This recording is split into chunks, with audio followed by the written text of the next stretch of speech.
हर साल हम कोई ना कोई रेजोल्यूशन लेते हैं, लेकिन एज अ यंग प्रोफेशनल और एज अ यंग स्टूडेंट आपका रेजोल्यूशन ये है कि आप अपने करियर प्रोस्पेक्ट्स बढ़ाएंगे, आप अपनी एम्प्लॉयबिलिटी बढ़ाएंगे, द चांसेस ऑफ एम्प्लॉयबिलिटी। देखिए, जॉब मार्केट सैचुरेट हो रहा है, कंपटीशन लगातार बढ़ रहा है। तो अगर हम ये सोचकर बैठ जाएंगे कि हमने एक एग्ज़ाम पास कर लिया तो हमारी लाइफ सेट हो जाएगी, ऐसा कुछ भी नहीं होगा। आपको या तो एंट्री के लिए कुछ एडिशनल कोर्सेज करने होते हैं, या आपको अपनी वैल्यूएशन इन्हांस करने के लिए कुछ एडिशनल कोर्सेज करने होते हैं। तो इस वीडियो पे हम जानेंगे कि ऐसे कौन से टॉप के फिनेंस के कोर्सेज हैं जो आपके करियर प्रोस्पेक्ट्स को और बढ़ा सकते हैं। इसके पहले कि हम आगे बढ़े, अगर आपने अभी तक इस चैनल को लाइक या सब्सक्राइब नहीं किया है तो सबसे पहले इसको कर लीजिए, ताकि मैं जो भी इंफॉर्मेशन आपके पास लाऊं वो डायरेक्टली आपके इनबॉक्स तक पहुंच सके। तो चलिए स्टार्ट करते हैं। और सबसे पहला कोर्स जो मैं किसी को भी रेकमेंड करूंगा जो फिनेंस में या फिनेंशियल मार्केट्स में थोड़ा सा भी इंटरेस्ट रखते हैं, तो नेशनल स्टॉक एक्सचेंज, उनकी एक सब्सिडरी है NSE एकेडमी। वो ऑफर करते हैं आपको बहुत सारे range of financial courses, right. लेकिन वो कोर्सेज जो होते हैं वो नॉर्मली सर्टिफिकेशन कोर्सेज हैं, यानी कि आपको एनरोल करना है, वो आपको एक स्टडी मटेरियल देंगे, आपको उसको गो थ्रू करना है, एग्जामिनेशन की डेट डिसाइड करनी है और आपको उस एग्जामिनेशन में अपीयर करना है। अगर आप उस एग्जामिनेशन में क्लियर करते हैं, आपके पास में सर्टिफिकेशन आ जाएगा। ध्यान दीजिए, यहाँ पे जो एलिजिबिलिटी क्राइटेरिया है, बेसिक एलिजिबिलिटी क्राइटेरिया कुछ भी नहीं है। तो अगर आपने सिर्फ 10+2 किया है, 12th पास किया है, तो मैं कहूँगा सबसे पहले जाइए NSE एकेडमी में और अपने आप को एक न एक कोर्स के लिए एनरोल कीजिए। यहाँ पर क्या होता है, बेसिक, इंटरमीडिएट और एडवांस 3 कैटेगरी में कोर्सेज बटे हुए हैं। टॉपिक सेम रहते हैं, mutual funds, equity derivatives, technical analysis, options. लेकिन क्या होता है कि उनके जो लेवल्स हैं वो बढ़ते जाते हैं।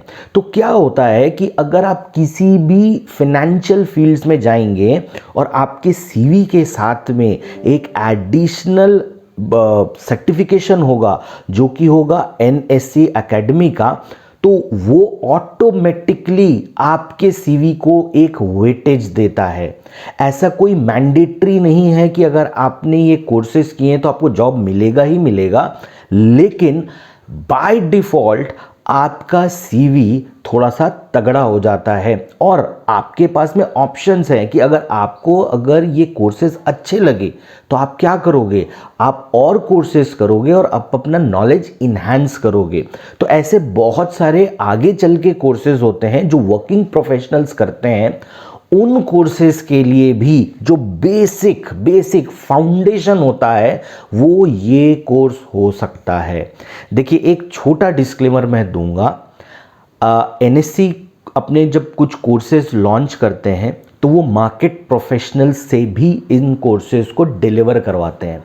तो वो जो कोर्सेज होते हैं उनमें मैं NSE एकेडमी से जुड़ा हुआ हूँ एज अ मार्केट एक्सपर्ट। तो ये एक डिस्क्लेमर था मेरी तरफ से। लेकिन मैं जो कोर्सेज के बारे में बात कर रहा हूँ, एंट्री लेवल बेसिक कोर्सेज के बारे में बात कर रहा हूँ, वो सेल्फ पेस्ड होते हैं। यानी सेल्फ पेस्ड का मतलब आपको एनरोल करके, पढ़ाई करके एग्जामिनेशन को देना है। तो जो दूसरा कोर्स मैं आपके साथ शेयर करूंगा वो हर किसी का सपना होता है, किसी यंग बंदे का, कि मैं कोई ऐसा एग्जाम करूं या कोई ऐसे जॉब में जाऊं जहां मुझे लाखों करोड़ों में तनख्वाह मिले। तो ये आपको मिलेगा कहाँ? ये आपको मिलेगा जब आप एक एक्चुअरी बनोगे। अभी एक्चुअरी क्या हुआ? देखिए, जो इंश्योरेंस की फील्ड है, जब आप जहाँ पे इंश्योरेंस लेने के लिए जाते हो तो वहाँ पे ये डिटरमाइन किया जाता है कि आपका रिस्क कितना है। तो ये जो एक्चुअरी होता है वो ये डिटरमाइन करता है कि एक पर्टिकुलर पर्सन का रिस्क कितना है। तो जब आप एक्चुअरी को देखते हो तो वो मैथमेटिक्स की स्किल्स, स्टैटिस्टिक्स की स्किल्स, फाइनेंस की स्किल्स और उनको यूज करता है सॉफ्टवेयर मॉडल्स के साथ ये पता करने में कि रिस्क कितना है। तो एक इंश्योरेंस कंपनी के लिए सबसे बड़ा डिफरेंशिएटिंग फैक्टर यही होता है। इसलिए ये बहुत इंपॉर्टेंट पोजीशन होती है और बहुत ही लुक्रेटिव होती है। इसकी तैयारी आप कैसे कर सकते हो? इसकी तैयारी आप 10+2 के बाद से आप कर सकते हो।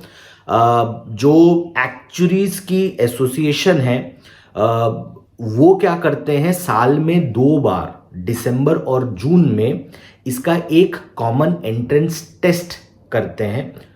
तो उस पे अगर आप टेस्ट देते हो और उस टेस्ट को आप क्लियर करते हो तो आप एलिजिबल होते हो एक्चुरी बनने के लिए। तो अगर आप में स्टैटिस्टिकल स्किल्स है, मैथमेटिकल स्किल्स है और आप एक ब्राइट करियर बनाने का सोच रहे हो तो ये जो कोर्स है वो आपको बहुत हेल्प करेगा। तो जितनी भी तरह की इंश्योरेंस कंपनी होती है, हर इंश्योरेंस कंपनी में आपके लिए एक बहुत लुक्रेटिव पोजीशन बन सकती है। आपने स्टॉक मार्केट में तो ये बहुत बार सुना होगा कि सबसे ज़रूरी चीज़ जो होती है वो रिस्क मैनेजमेंट होती है। तो ये ऐसा नहीं है कि ये सिर्फ फाइनेंशियल मार्केट पे होता है, ये किसी भी बिजनेस में सबसे इंपॉर्टेंट चीज़ होती है कि आप अपने बिजनेस का रिस्क कैसे मैनेज करते हो। तो यहाँ पर जो तीसरा कोर्स है जिसके बारे में हम बात करेंगे वो होता है FRM का। अगर आप FRM का कोर्स कर पाते हो तो आप बनते हो फाइनेंशियल रिस्क मैनेजर।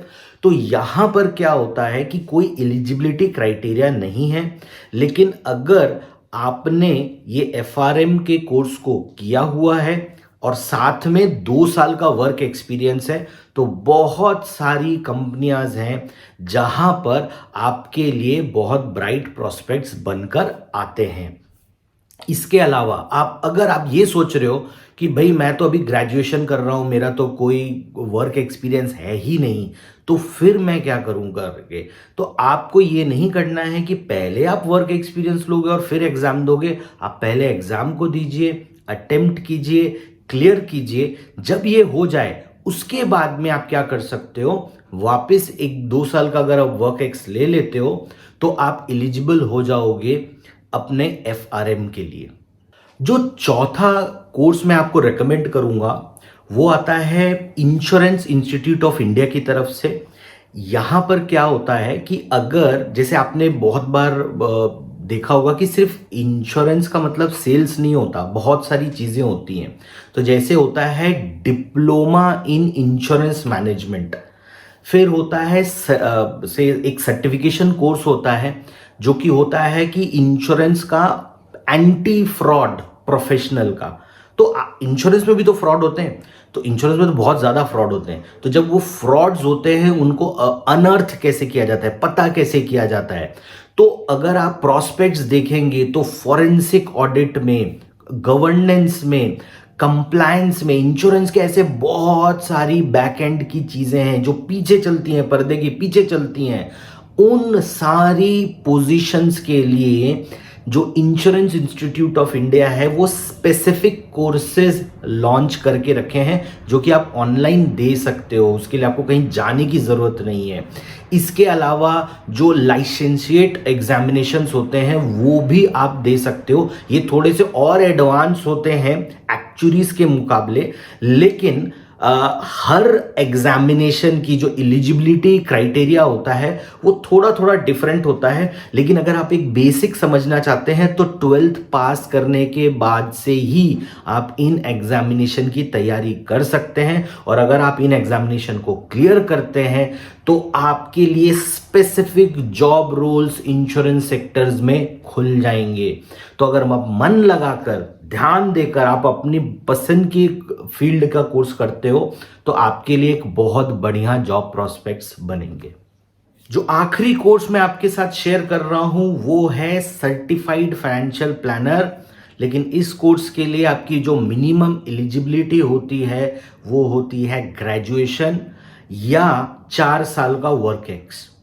लेकिन इस एग्जामिनेशन से होता क्या है या ये कराता कौन है? तो सबसे पहले FPSB जो कि बोर्ड है, FPSB इंडिया इस एग्जामिनेशन को कंडक्ट करते हैं। ये आपका ऑनलाइन होता है, आपको एक सेंटर में जाकर आपको इस एग्जामिनेशन को अपीयर करना होता है। ये जो एग्जामिनेशन है वो आपको देता क्या है, वो आपको बनाता है सर्टिफाइड फाइनेंशियल प्लानर। ये बहुत ही इन डिमांड स्किल है आज की डेट में और गोइंग फॉरवर्ड इसमें स्कोप बहुत ज़्यादा है। कारण क्या है, जैसे जैसे आप देख रहे हो कि इंडियन इकोनॉमी बढ़ रही है, लोगों की सेविंग्स इन्वेस्टमेंट में कन्वर्ट हो रही है, तो किसी भी व्यक्ति को एक फाइनेंशियल प्लान की ज़रूरत होती है। तो इट इज़ नॉट नेसेसरी कि आपको किसी इंडिविजुअल के साथ ही डायरेक्टली ये फाइनेंशियल प्लान बना के देना होगा।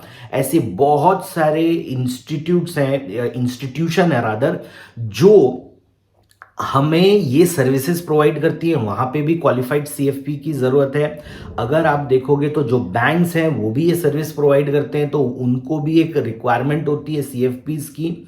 इसके अलावा ब्रोकरेज हाउस हैं, इन्वेस्टमेंट बैंक्स हैं, ये बहुत सारी जगहें हैं जहाँ पर आप देखोगे कि जो CFP है वो बहुत ही इन डिमांड स्किल है। तो जैसे डाइट प्लान होती है किसी व्यक्ति की, उसकी बॉडी के लिए, उसकी वेल्थ के लिए, उनके पास में एक फाइनेंशियल प्लान होना चाहिए। तो ये फाइनेंशियल प्लान बनाकर कौन देता है? ये बनाकर देता है एक क्वालिफाइड पर्सन जिसे कहा जाता है CFP। देखिए इससे मिलता जुलता बहुत कुछ है, CWM भी है, इसके बारे में मैं विस्तार से आगे बताऊंगा किसी दूसरे वीडियो पे। अगर आप लोग इंटरेस्टेड होंगे तो कमेंट बॉक्स पर ये लिखना न भूलें कि ऐसे और कौन से कोर्सेज हैं जिनके बारे में आप जानना चाहते हो।